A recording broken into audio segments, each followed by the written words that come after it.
A very, very good evening. A warm welcome to Dan Really Likes Wine, brought to you by Norman Goodfellows. And welcome to the latest bit of time traveling. We've been doing a little of that on the show over the last little while.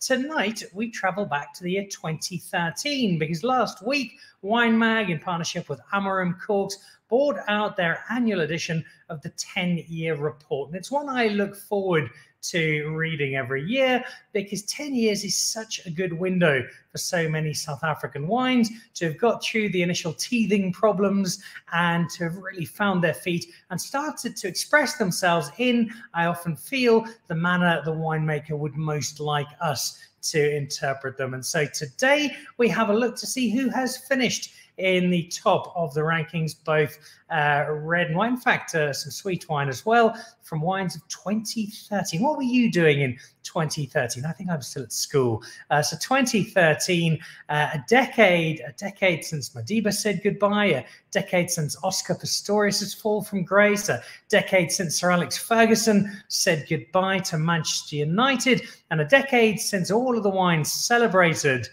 tonight were put into, were harvested and began their process of becoming the bottles we drink this evening. We've got a great collection of guests. We also have Jax from Wine Magazine, and we have Michael Fridjon, who was on the judging panel, to look not just at the wines themselves, but to talk a little bit about the aging of wine and about how 10 years on we're seeing this terrific wine develop. So all that is coming up in just a moment. It's a really cool edition of the show. Before we get into it, though, let's have a quick look at some of the latest wine news.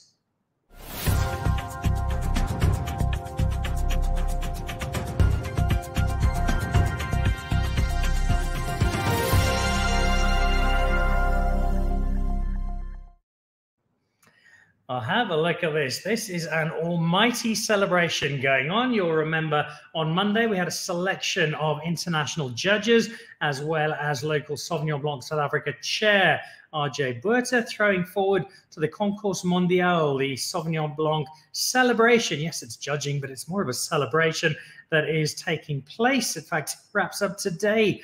Mostly in Franschhoek, although I've seen photos of people out in the Constantia Valley. There have been people out in Durbanville, and I see a number of judges there. Wine Magazine's Christian Eedes is in there.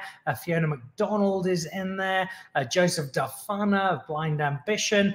Heidi Dermany, Maylu Lambert. I see the great Winnie Bowman. In fact, I know Michael Fridjon is limited with his time with us this evening because we're one of Winnie's legendary pool parties taking place, and Michael has the Speedo ironed and is ready for a night of decadent indulgence. A whole lot of really cool South African, and in Joseph's case, South African Zimbabwean wine judges. Francois Rokenbach in there as well, Kathy Marsden, and they're all part of a broad international team. There are dozens of judges who've come in from around the world, and they are celebrating Sauvignon Blanc. We'll get the results, I think, a little later on this month, but I think more important for South Africa, certainly, than just the results is the fact that so many influential wine people have come to South Africa and are getting a first-hand experience of the very best of South African wine. Now, this was a little earlier on in the week. The man top right corner, if it had been a year ago or thereabouts, we would have said, that's Dirk from Saxonburg. Well, he's now Dirk from Glenelly, having taken over from Luke O'Connor, who is now at Vergelegen.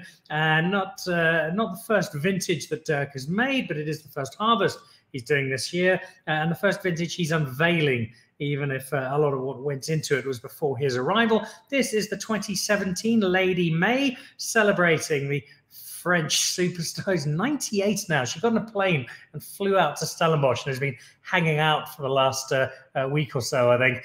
So this was at Marble. We did some filming with Dirk, and you'll see that in the next few weeks. So look at not just the 2017 Lady May, which I see Greg Sherwood gave 97 points to in his latest Fine Wine Safari review, but also a chat to Dirk about what it's like to say goodbye to one wine estate and move into another and try and pick up from where somebody else has left off. But thanks to Dirk, really nice to spend some time with him to drink a lovely new edition of the Lady May.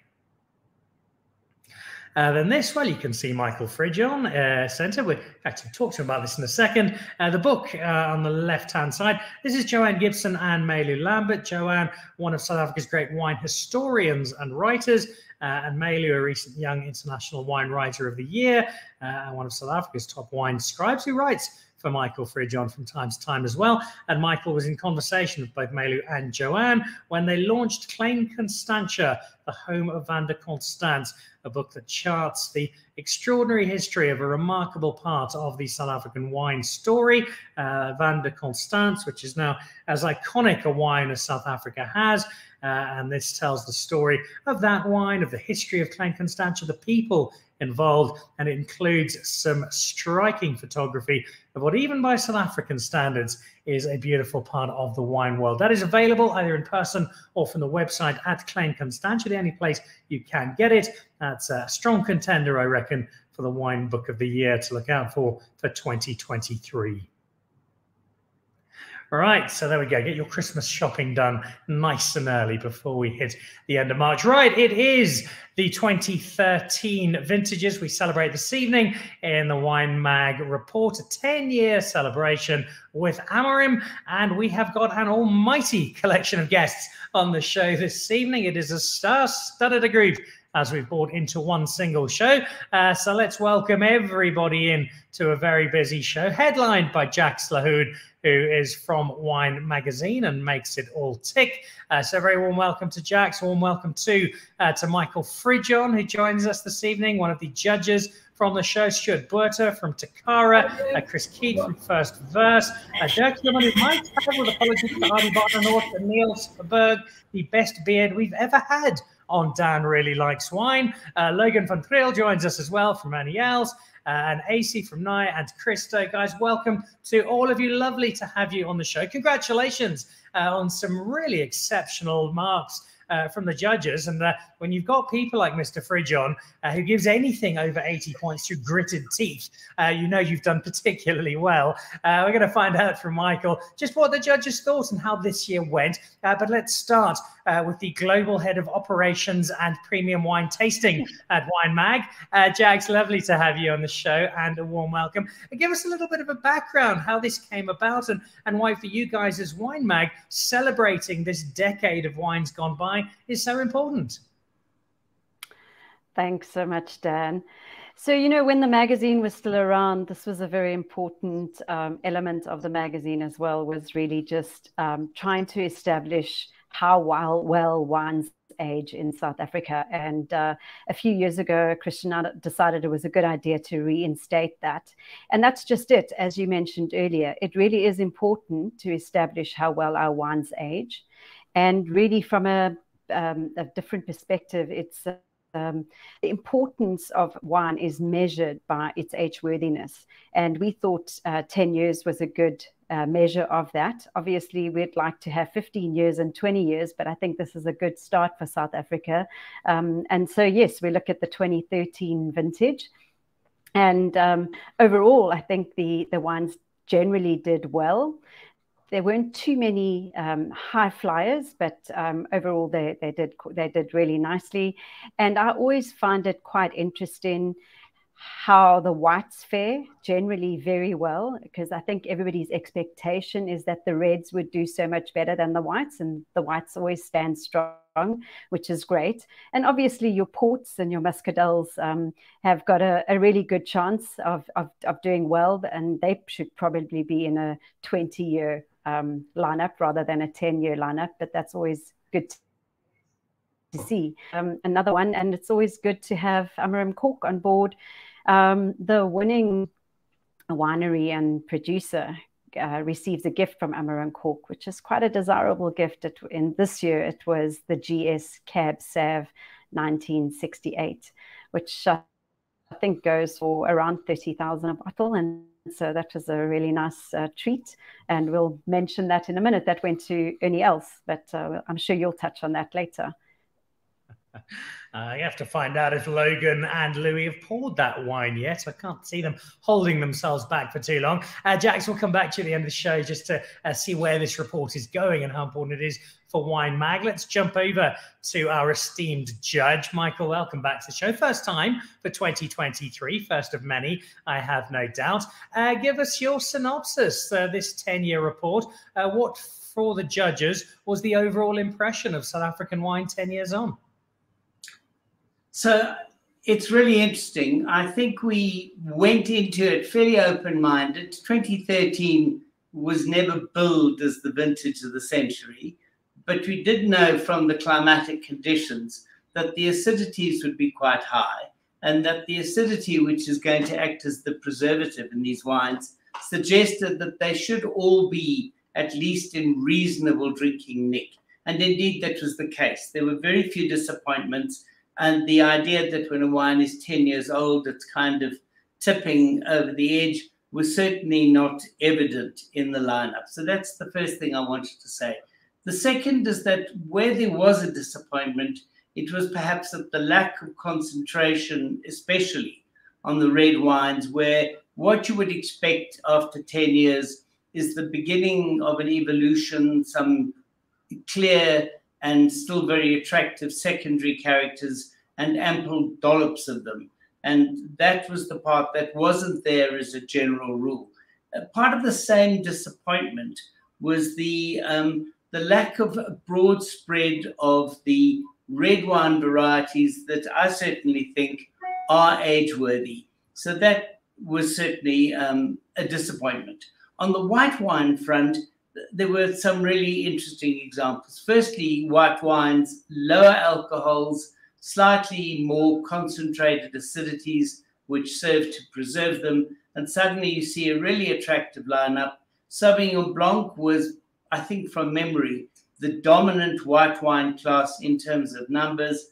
And indeed, it had many of the most interesting wines. So a message there for people who think that Sauvignon Blanc must be consumed within the year of its production. Here, what we've seen is wines where the Sauvignon Blanc component, especially those that also have a little bit of a Semillon to lift the Sauvignon Blanc and give it mouthfeel and texture, these were the highlights of the white wines. So a pretty rather than fabulous year with enough good wines, especially amongst the whites, would be my overall impression of what the day of judging produced.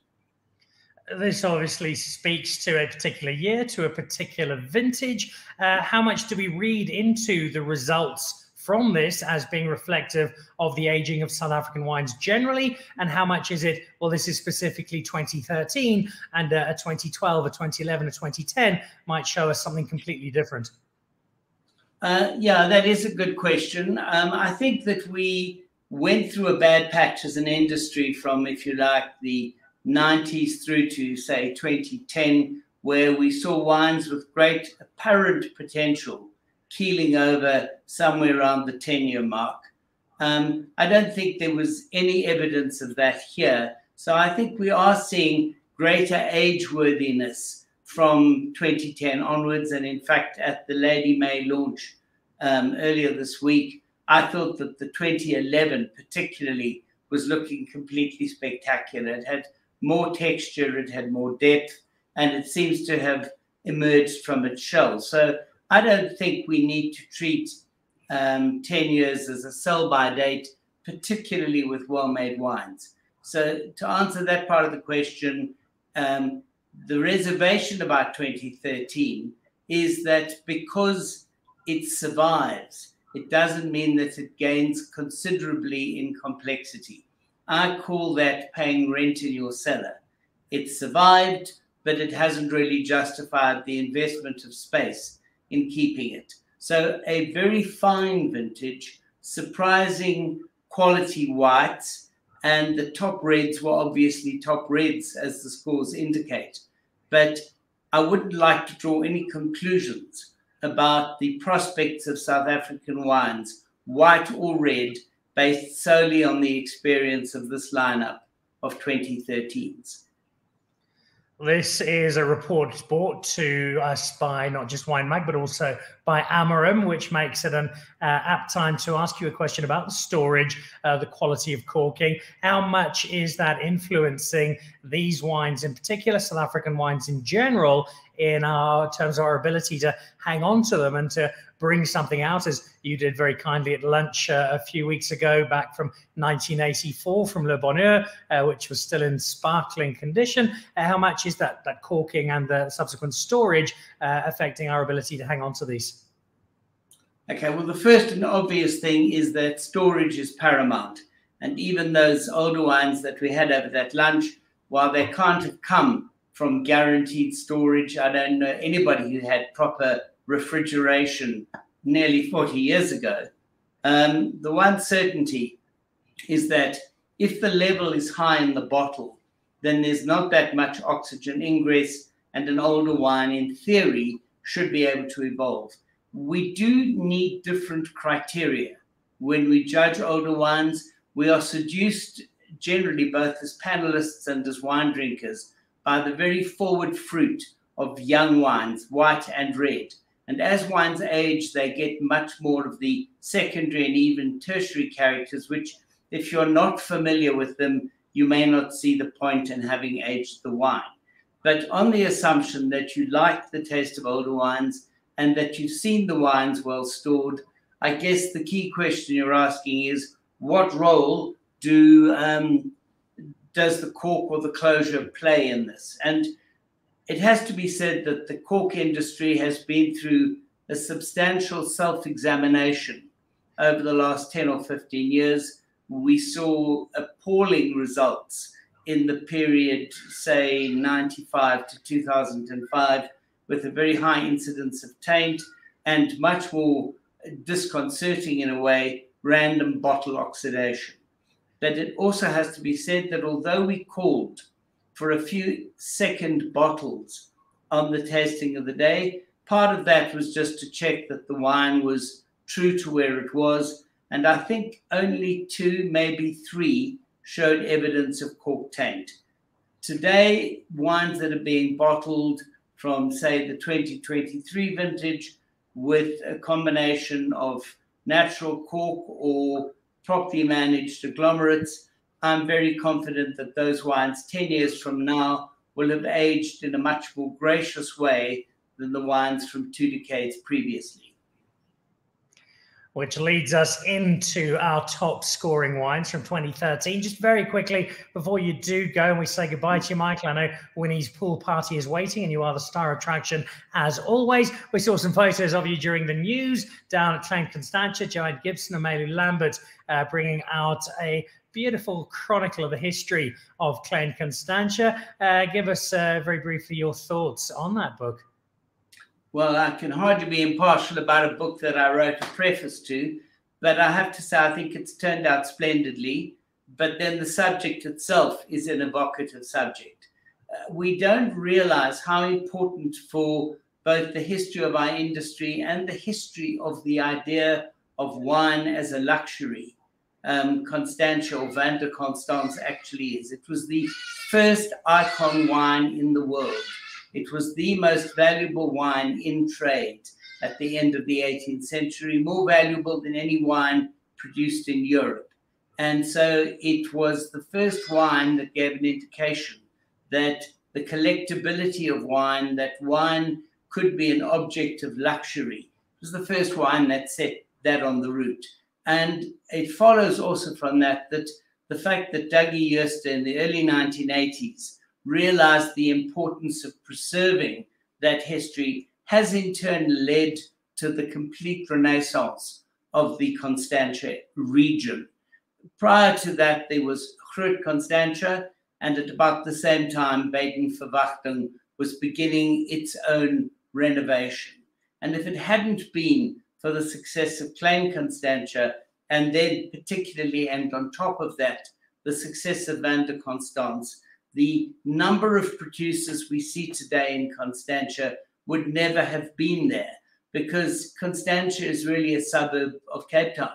You would have seen urban creep take over those old farms and turn them into townhouse developments, and we would not have a Constantia wine region.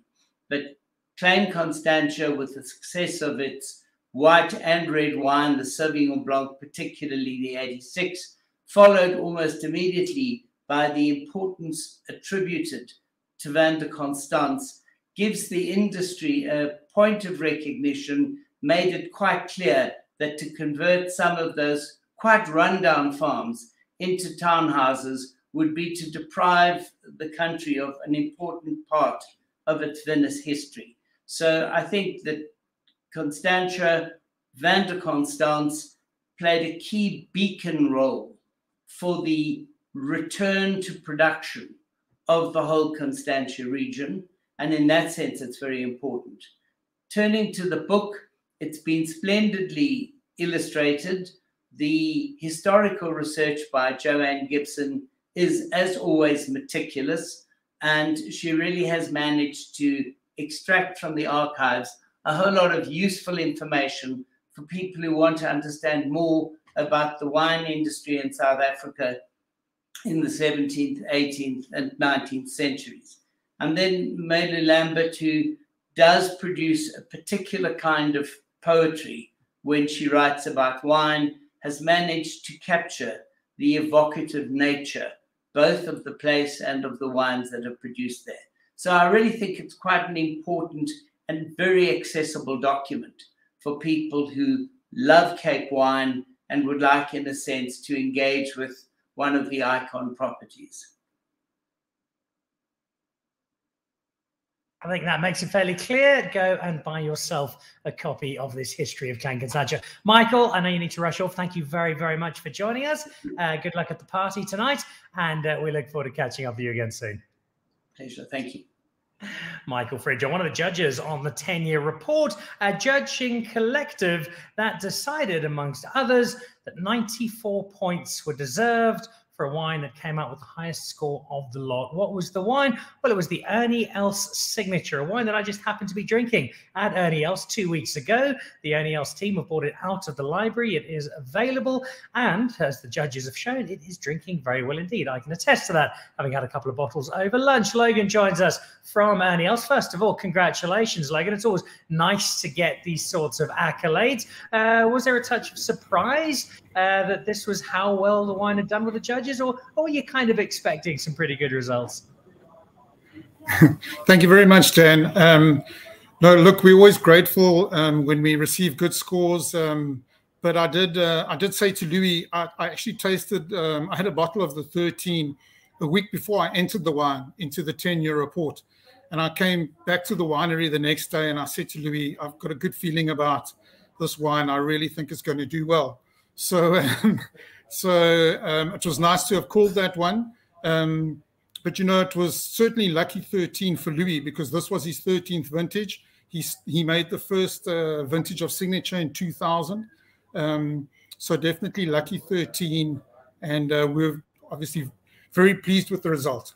The only downside to it is that we only had 130 bottles in our vinatique. And subsequently in the last 2 weeks, we've really sold most of that stock. So yeah, the downside is we don't have enough to sell.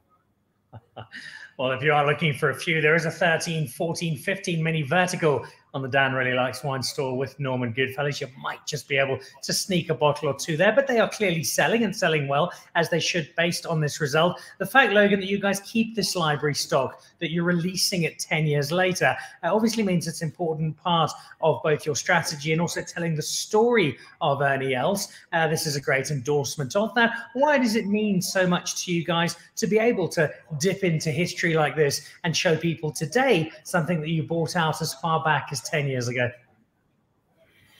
Yeah, so Dan, certainly, you know, we started a 10-year project, Louis and I, in 2019. So we said that with our two signature wines, the Signature, which is our Bordeaux style blend, and then our major series Cad, those were the two wines where we would put significant amounts of stock back and hold it back for 10 years and then release it.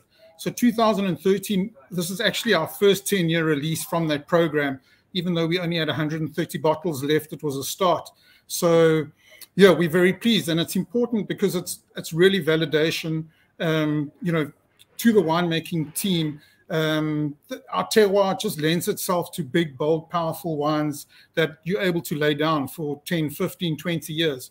So to be able to receive this accolade, you know, it's great to say, well, we're on the right track, we're doing the right things, and that, you know, we're putting stock away now that for the future.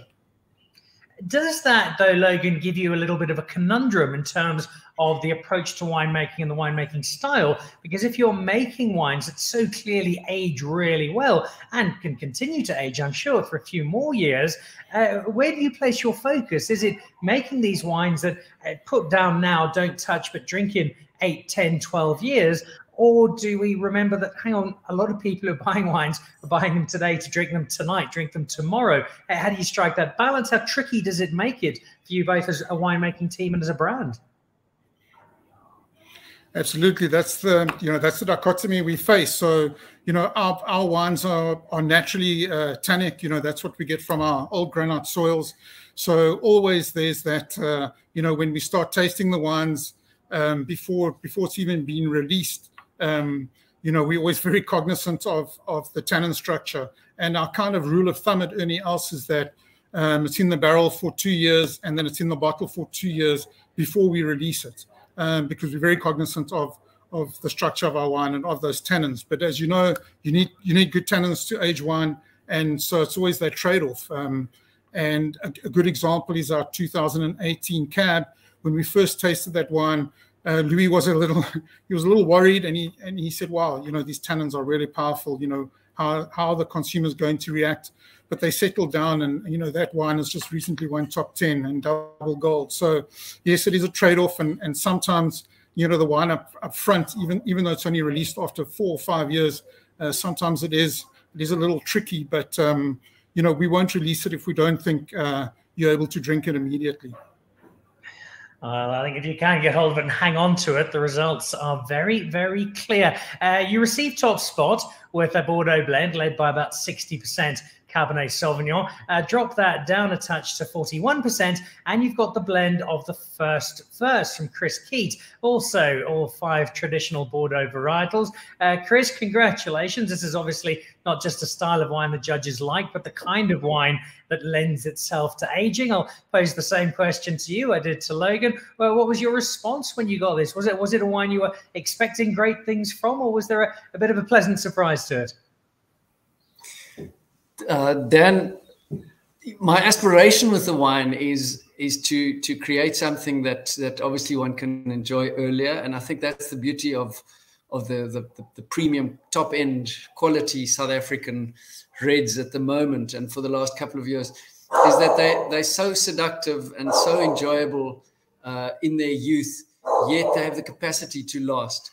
And just to tie in with to Michael's with his comments about the vintage, a cool, a really cold winter and a really cool build up to the season, to the vintage. The wines seem very austere and quite restrained, and that's very much the style that I aspire to produce. I'm not looking for something too flamboyant and hugely seductive in its youth, although it needs to be drinkable and enjoyable in its youth.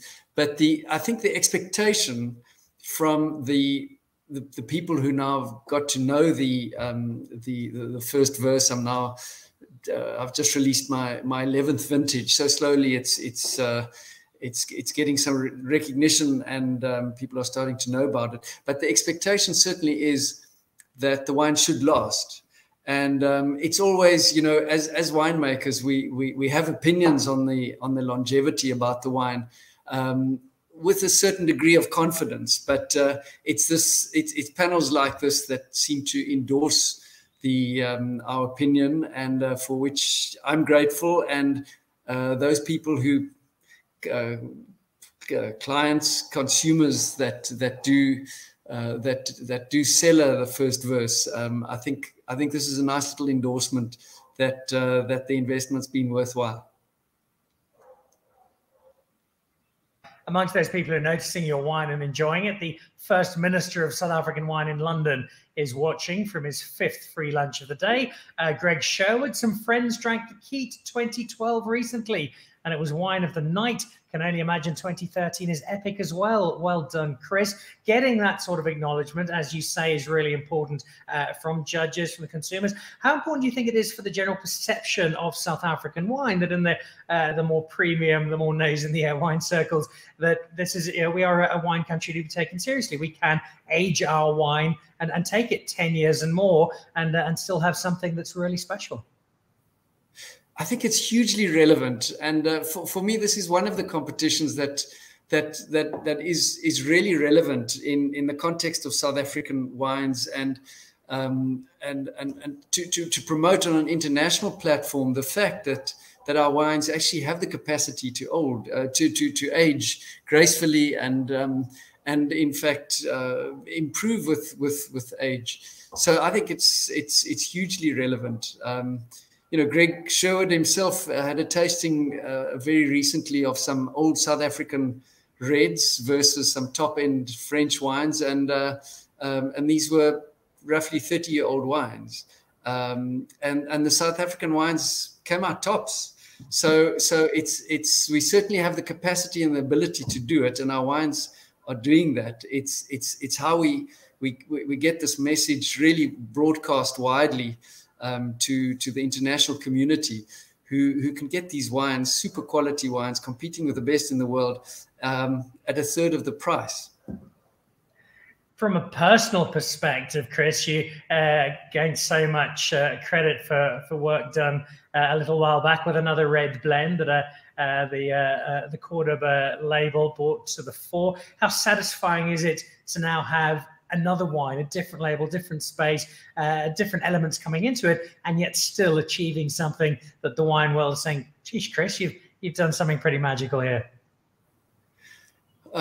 Dan, that's very complimentary. The reason why I'm only doing one wine is so that I can actually get it right before I stop making wine. But it's very satisfying. Leaving Cordoba and having worked at esteemed producers before that, and the cellars, and moving from Cordoba into the unknown of my own, starting my own brand, the satisfaction of the Crescendo Cordoba brand and Crescendo and the first verse is very similar, very satisfying, but very different. Suddenly you're flying solo, it's your own business. There's just a different level of satisfaction. But I think as winemakers, whether we're making wine for ourselves or a proprietor or a group of proprietors, a syndicate, it's really the wine that feeds the quality of the wine that feeds our soul, that energizes us, that inspires us, and keeps us smoking for many, many hours during the harvest season. Working late hours, grinding and groveling away. That's what really energizes us, is the outcome. And that's what's so unique about the wine industry, is that we have an outcome in what we're doing, and that's the enjoyment in a glass of wine. Well, all your hard work is something we are very grateful for. And in this case, coming through as a 93-point wine, just one behind the 94 points for the Ernie Els signature. 94, 93, great scores for red wines. They'd be ridiculous scores for white wines at 10 years old. Not possible, surely. Well, the judges thought otherwise, and I think correctly so, because I've had a number of these wines at slightly older ages. And in fact, 93 and 94 both went to an estate which has been doing really well with its white wine. I got rapped over the knuckles by the winemaker, I think it was last year, for suggesting that the white wine success was a little surprising given how well their red had done. And he reminded me they've been making very good white wine for some time. And indeed they have. Stuart Buerter is the winemaker in question. Tokara is the estate. Not just a 94-pointer, but a 93-pointer as well. Stuart Buerter, you can be stopping making red wines at this rate. Your white wine is doing so well. Two terrific results, not just for yourself, but also, as Michael Fridjon said a little earlier on in the show, just a really vivid illustration of how South African white wine just does have that wonderful ability to go far longer than so many people often give it credit for. Yeah, Dan, you're absolutely right. And of course, we were pleasantly surprised to have 2 wines come through in this competition. Of course, it's a great tip of the cap in terms of what we're doing here, and the fact that, you know, we're working towards producing wines of that stature and that pedigree. But that's always been sort of the conceptualization at Tokara, that we need to make completely uncompromising wines. And of course, we're blessed with incredible sites and an incredible winery and ownership team. The family, the Ferreiras, are wonderful people, and they always bring the message that we need to be uncompromising in everything we do, and the outcome is often very good and pleasantly surprising. So we're very happy with the outcome here. I want to talk about the 94-point wine in a moment. Let's start with the 93, though, and Chardonnay. And I think if there's any white wine people expect to be able to age, it is Chardonnay. Even so, 10 years on, again, for many people, that's a lot longer than they would give a white wine. You as the winemaker, when you drink this wine, and I think this might have been slightly before your time, but wine from vineyards you know so well, is there still an element of surprise for you that 10 years later the wine is quite so good as it is as a Chardonnay? Yeah, I think not so much an element of surprise, but just sheer enjoyment. I mean, you can tell a lot about a wine, obviously, when you drink it and what's gone into it. And Chardonnay particularly, they call it the winemaker's wine because there's so many ways you can approach it and so many sort of tangents that you can go off on when you make a Chardonnay. But this particular example is incredibly expressive of the terroir that we have here. And I think Chardonnay in general, as a white variety in the Stellenbosch region, is certainly starting, if not I say starting, but probably has already sort of whittled out the position as the potentially best matched white variety for the terroirs in this region. And you're seeing more and more producers showcasing and bringing forth really fantastic examples of this variety, made in the style, obviously, very traditionally, barrel fermentation and maturation before going to bottle. So generally, the wines are made and matured for within the same year of production. Some, I do know, go beyond that, but to come out on top of, I think, a very competitive set and a very sort of impressive variety from the region, it's really fantastic for us. And we must also bear in mind that the Chardonnay at Tokara does not really take the limelight in the sense that, of course, the Director's Reserve White, which did quite well as well, it's certainly the sort of flagship white wine that we produce. You mentioned the 94-pointer, so let's have a look at that. Bordeaux style blend, 71% Sauvignon Blanc, 29% Semillon. It's a wine that a lot of people have, particularly on this show, in the last year or so, been talking about as increasingly a strong point for South African white wine, a blend that we are doing really well. Constantia jumped onto it with great excitement, and you'll know that part of the world well. They're delivering consistently a Sauvignon Semillon blend that is outstanding. You guys have scored 94 points with this. Not just a great wine, but a great wine with age. The barrels certainly help to get there. Where are we, do you think, in terms of Sauvignon Semillon Blanc blends becoming more and more of a signature of South African white winemaking? Yeah, I think that classic blend of Sauvignon Blanc and Semillon in our case, and I know some producers, especially in the Constantia region, reverse that and dominate with Semillon. But in our case, the Sauvignon Semillon blend it's a remarkable wine to make. I think stylistically, it obviously emulates parts of Bordeaux, where the wine has been made as a traditional two varieties, and there's a third that comes into it sometimes in Muscatel. But that typical blend, that Bordeaux-style white blend, is a wine that lends itself to ageability, certainly, especially when one thinks of the manner and the style in which it's made. You mentioned barrel fermentation. That adds to complexity. It adds to ageability and age-worthiness, certainly, without a doubt. And it actually reminds me of when I first started at Tokara in 2017.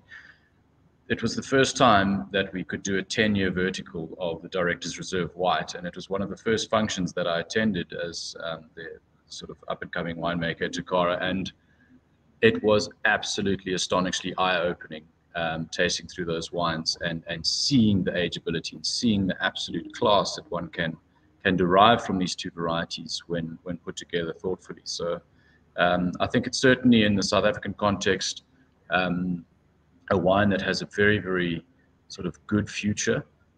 It is a wine that less people understand because of the blend and the nature of the makeup of the wine, and many people expect a Sauvignon Blanc to be unwooded.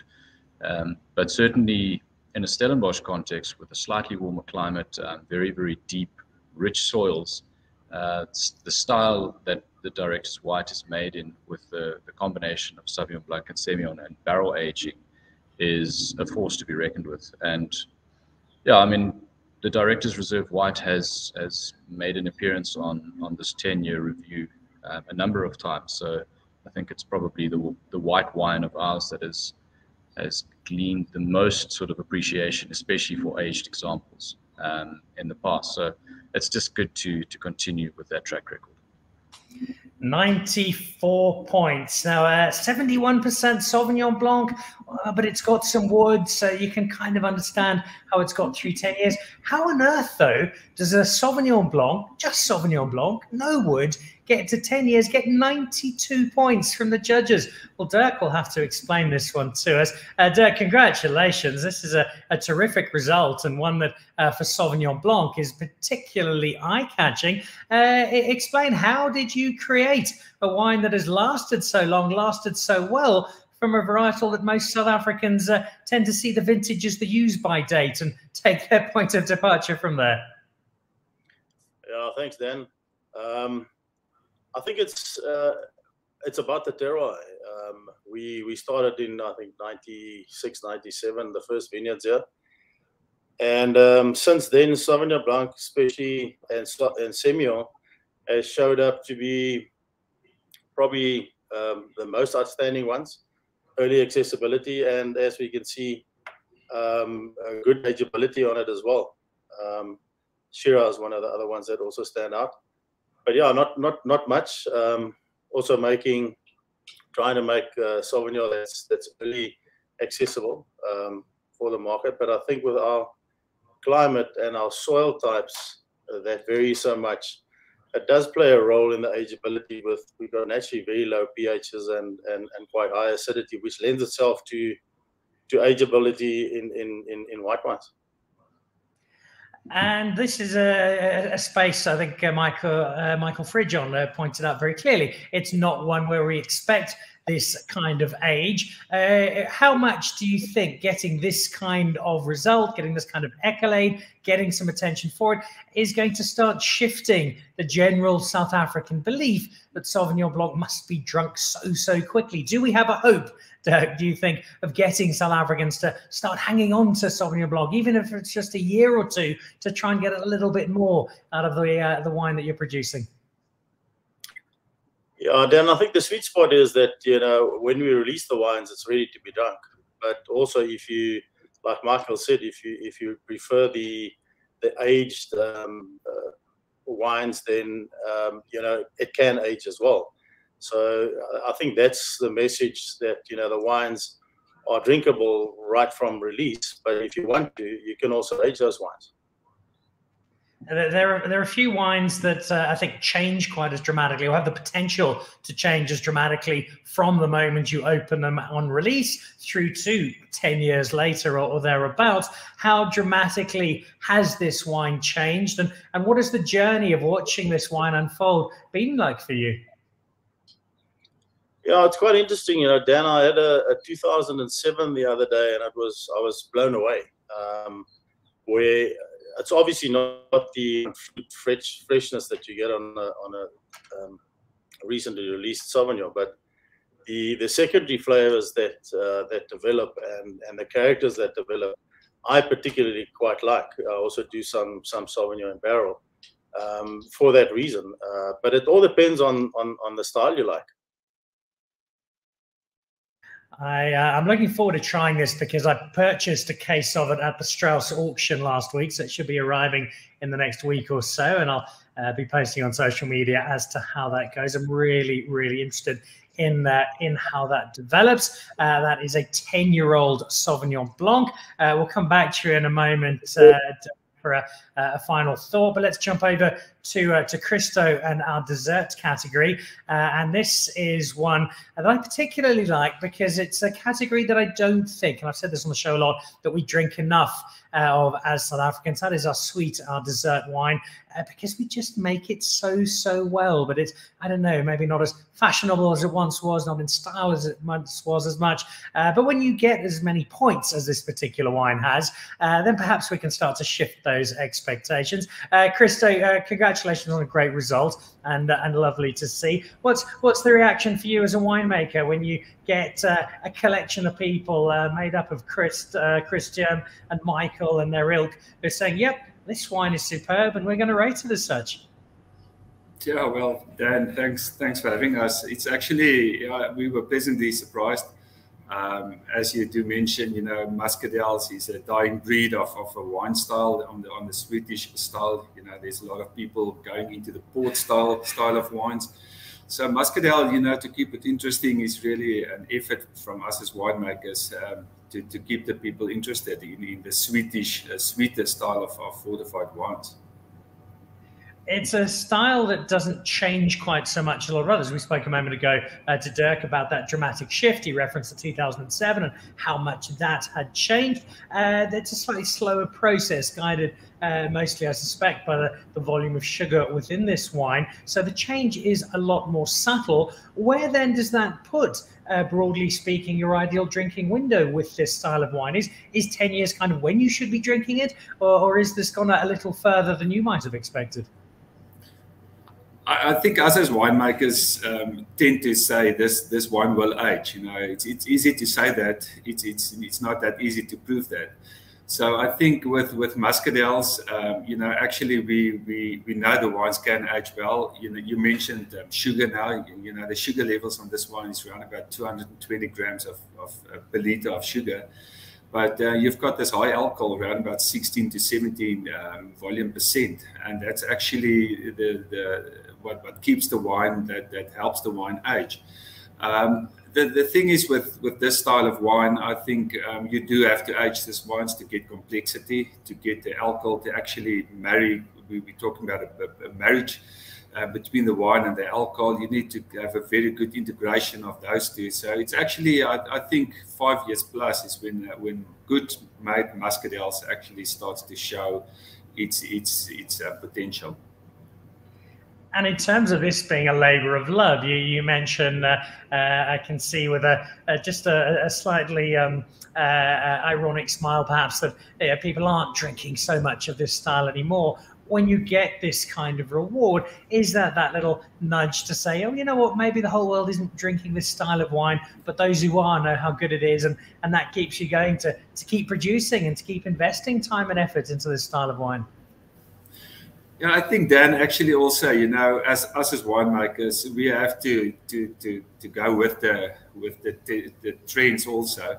And what we've been doing at Nuy and in the last 6-7 years is actually, you know, going almost the port way, where we tend to make the Muscadels a little bit not that sweet, a little bit drier, and then also going into wood, you know, to add complexity to the wine, and to actually get more not a different style, but just to get a different perception and something else into the wine. To get the people to stay interested in this style of wine. You know, we spoke, Michael spoke right at the beginning of Winter Constance. I think we tend to forget that the first wine ever made in South Africa was fortified Muscadel. You know, so it's one of the oldest wines in South Africa, definitely the oldest wine in South Africa. But as I mentioned now, you know, there's definitely the style is going away. The people is not interested in sweet wine. You know, sugar, the sugar levels is high, and you know, there's a ceiling what people are willing to pay for this style of wine. And you know, we have to keep track with what the public want, what they need, what they like. And us as winemakers have to stay on track. And that's like I'm just going back now. Like I said, now we start adding a little bit of wood or take the wine into wood. We've got muscadel now that we put into barrels for 5 to 7 years, you know, to add something else to this style of wine as well. There are a number of influential people either on the show or watching it. Greg Sherwood, Jax, Michael Freydon, looking at you guys. I think we need to spread the gospel of sweet wine just a little more. And I think particularly of the rise and rise and rise of the demi-sec style of Cup Classique and Champagne in South Africa in popularity. And we spoke about that last week on the Cup Classique show. I think there is more of a market than is being realized at the moment. And it just needs maybe some of us from the media and marketing side to push it out a little further. So there's my commitment for 2023. And Jax, Greg, I'm roping you guys in as well. Speaking of the marketing, I know AC is with us as well. AC, it is great to get these kinds of accolades from WineMag and Amarim. How does that help you from a marketing perspective, selling Nuy as a whole, but also taking this particular wine and trying to get more people to realize just how good it is? Yeah, you know, thanks, Dan, for having us. No, it is definitely a good marketing tool to sell these wines through various channels, and to have an accolade as high as this from WineMag is such a privilege, and to also stand with these other winemakers is very proud. We were very proud of that. And as Krista just mentioned, that there is a decline on customers consuming muscadel, and then you come in and said we must start marketing it, because there is still people loving the wine, but it is declining. Yeah. All right. Well, we're going to try and arrest that with the help of people like WineMag and Sherwood and other armies of wine supporters. Very quickly, also from a marketing perspective, you sit in esteemed company, as do the other states with regards to you. When collectively you sit as a lineup of really strong wine brands, and you've all got these top marks for 10-year-old wine, how much does that help you to sell this older wine story and getting people to think about investing in wine, not just for this weekend's dinner party, but for 2 years, 3 years, 5 years down the road? Does it allow you to be able to get this narrative out more and to try and get people to spend a bit more time hanging on to their wine? For sure, yes, no, definitely. To have a 10-year-old muscadel gives a story, you know. It's where were you 10 years ago? And to show these people that the accolade that we got from WineMag, and to have it for tasting in our tasting room, is definitely a huge selling point. I mean, you can think, what did you do 10 years ago? And yeah, it's a huge selling point. 10 years ago in particular, I didn't have children. Life was a lot less expensive, but certainly not as rewarding. Let's get a last quick word from each of our producers, but not before Greg Sherwood jumps in.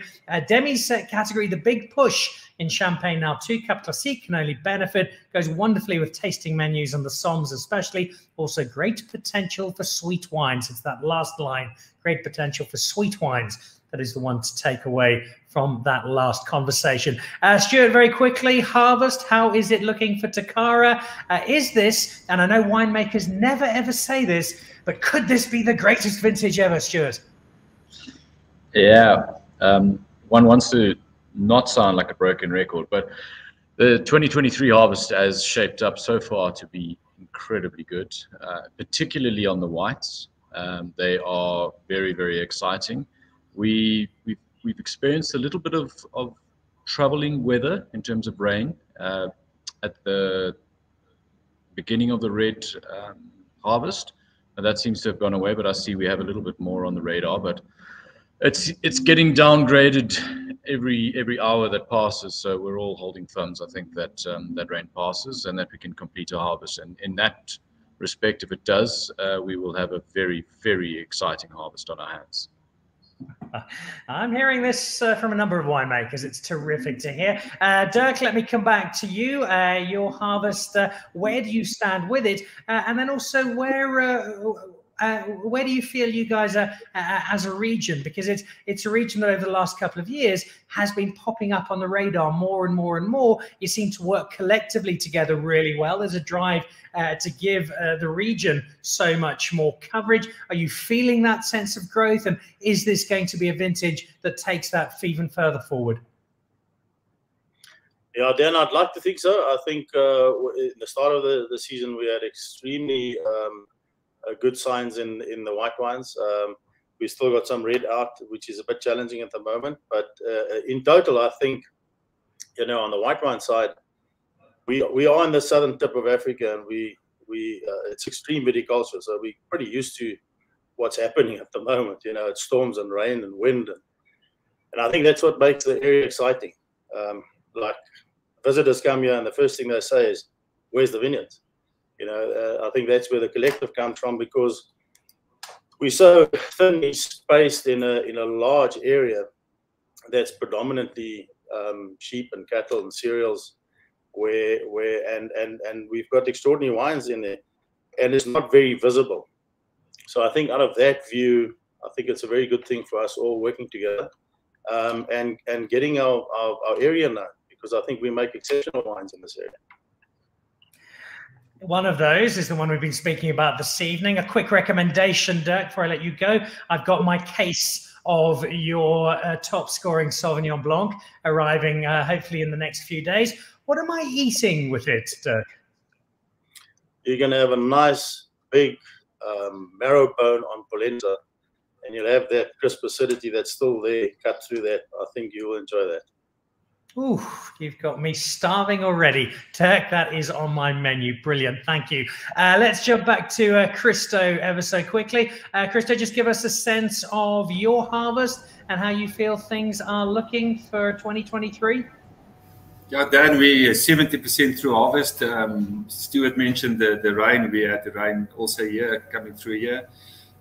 It did take us at a bad time, but we're still bringing in some fruit. We're in the Columbar. We're doing muscadel on Monday and Tuesday, and then quite a bit of reds still have to come into the winery. It is a busy time of year, which makes the granting of time from all of our winemakers all the more appreciated this evening. Chris, 2023 vintage, is this one that you and I are going to be sitting down with the WineMag team in 2033 and saying, geesh, here's another 93, 94 point wine from First Verse? I'm excited about it. I think Stuart has summed it up beautifully from a Stellenbosch perspective.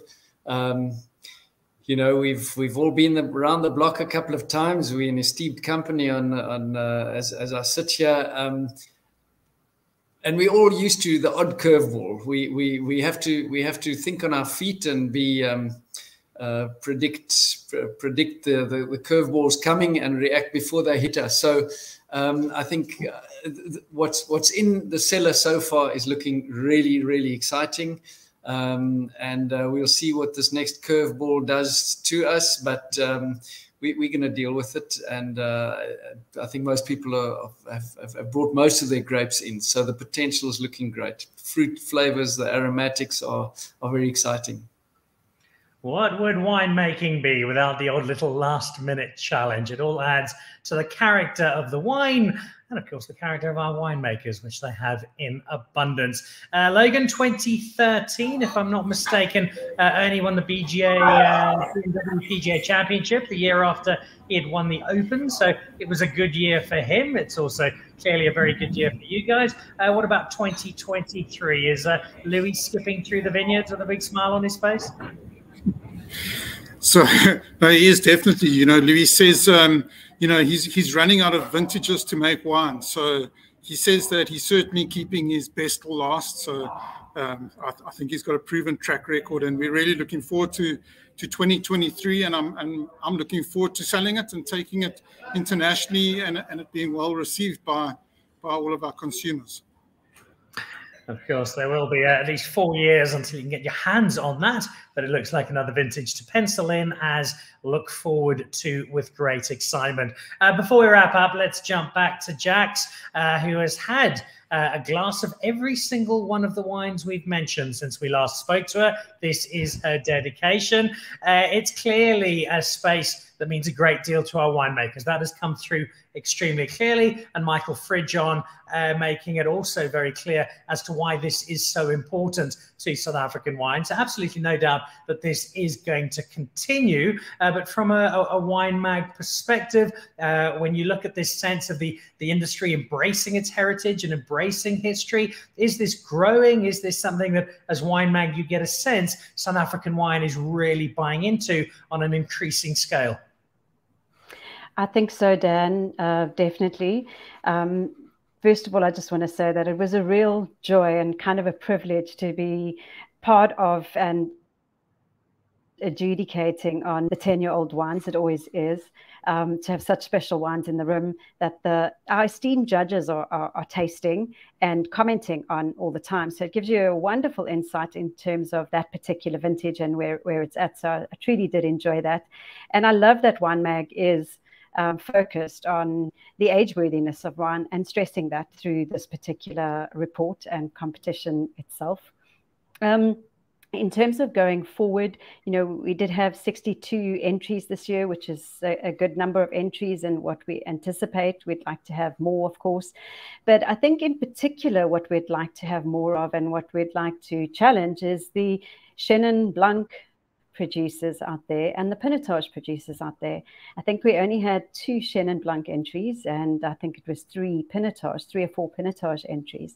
So for me, those are 2 key South African varietals, something that we put very often. And it was surprising to see so few coming through. And I know that Chenin was only starting to come into its own in about 2013, but you would still expect that there'd be more entries. And so hopefully, or certainly this is a challenge to all those Chenin producers out there to enter next year. And in doing the wrap up that you were doing now on harvest, I think it was quite evident the regions that had come through in the 10-year-old report. So it's not one region that's done well, it's all of our regions. We've moved from Stellenbosch to Worcester to Constantia to Agulhas to Durbanville. And down in terms of the 10-year-old report and the age-worthy wines around the country or around the Western Cape, at least. So, yeah, very pleased. And thanks very much, Dan, for hosting us all. It is always a great pleasure. I share your thoughts on Chenin. I had a bottle of the 2009 FMC from Ken Forrester about a week ago, and it was glorious, layered and textured and rich and majestic. Not quite as loud as Ken, but certainly heading in that direction. And I also had some of Iban's Palladius, which speaks to the white blendability. That was a 2008, and that was beyond glorious. So some of those older wines, Pinotage as well, we look forward to seeing them in 2024 when we look back at the 2014 report.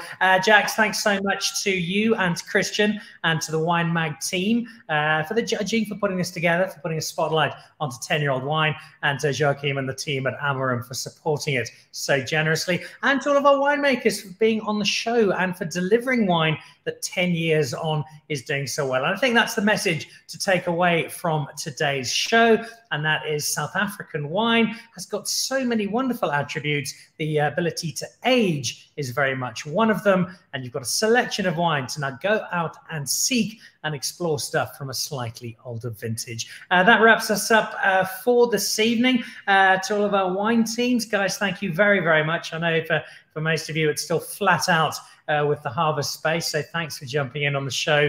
Good luck for the rest of harvest, for what remains. Congratulations on some terrific wines. So to Stuart, to AC and Christo, to Dirk, to Logan and Chris, and of course to Jax, and to Michael Fridjon, who's apparently swapped the Speedo for a body thong at Winnie's pool party, which is just a horrible thought. Thank you all for being part of the show. I look forward to seeing you all again soon, and have a great Thursday evening. Yeah, guys. Thank you. Cheers. So there we go. That wraps us up. Great collection of very, very cool people from the wine industry, and a really nice space to celebrate a decade on from 2013's vintage, and some wine in really, really good shape. That wraps us up for the week. If you haven't seen the magazine show this week, we have a look at some new wine from Epicurean. We check out what's on offer at the Grill House in Rosebank.